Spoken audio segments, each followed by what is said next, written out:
This is Dabu 7 reporting on concerns NASA has here for the ISS, the International Space Station, being forced to shut down many of its systems after a coolant leak. This isn't the first time they've ran into problems up there. They're saying that the crew is in no immediate danger, but they are admitting that if they don't figure this out quick, it can be a serious problem.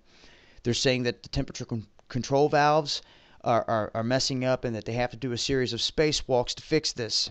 If they can't get it fixed, they will have to try to get these guys out of there somehow. Send up a craft to get them out of there and get them back to Earth. Now, with that said, is that the real deal what's going on here? Or is it a cover story with NASA and all their lies? Well, the space station crew were even tweeting out that they were having problems. But I want to connect this somewhere else, to the Hopi prophecies, because I can't think of another craft, a dwelling place in the heavens where people live, other than the ISS, other than a UFO, but we're not going to talk about, we'll talk about the ISS because it's the only place up there where you have a dwelling place where people are living. And you cannot bring this thing down to Earth and park it, folks. Okay? It is a dwelling place in the heavens. Now, when you look at these Hopi prophecies, and you get to the last one, they say that you will hear of a dwelling place in heaven, above the earth, that shall fall with a great crash. And after that, the ceremonies of the Hopi people will cease. Now, when you go up here at the very end of all this, the emergence of the fifth world, the end of all the Hopi ceremonies has happened. The Kachina comes and removes its mask. And it has a dance in the plaza. After that, there will be no more ceremonies. Now, it reminds me of Ison, the blue Kachina. It come in, it was hit with the CMEs, it had its coma and tail ripped off, it was unmasked, and emerged with a red tail coming out the other side. It fits the bill, and a big debris field, a whole different object.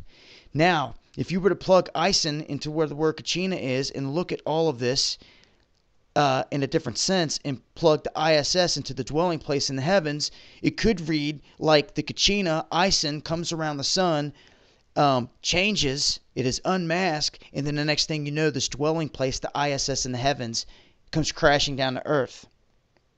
Very real possibility here, especially where we're sitting right now. With all the meteor reports starting to pick up, Geminid meteor shower happening, all this huge debris of Ison heading right over top of us here in the coming weeks, and all of a sudden the story of the International Space Station having problems, it raises some eyebrows. So we'll keep an eye on it. But I do think that here in the Hopi prophecy, right now, it could all come full circle with the Kachina being unmasked and this dwelling place in the heavens coming down. Because I don't know of any other one that's up there. So, eyes to the skies, guys.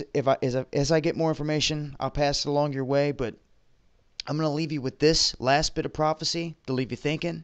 This is a prophecy to a man named Martin that was speaking with the elders. And they had told him that when you start to see the plants blossom in the middle of winter, you need to run back to Santa Fe and warn everyone that destruction is coming unless they change their ways. Okay? Well, I hate to tell you, a year late, folks, but last winter, in the middle of winter, those plants began to blossom. For those of you looking for the signs, they're there. Sometimes you just have to go looking for them. The plants blossoming in the winter is good enough for me to say that these Hopi know what they're talking about here. And I'm going to be keeping my eye on this ISS and the approaching debris of Ison. I'll leave links as always. Y'all stay sharp, stay safe. It's been Dabu 7. Eyes to the skies, guys.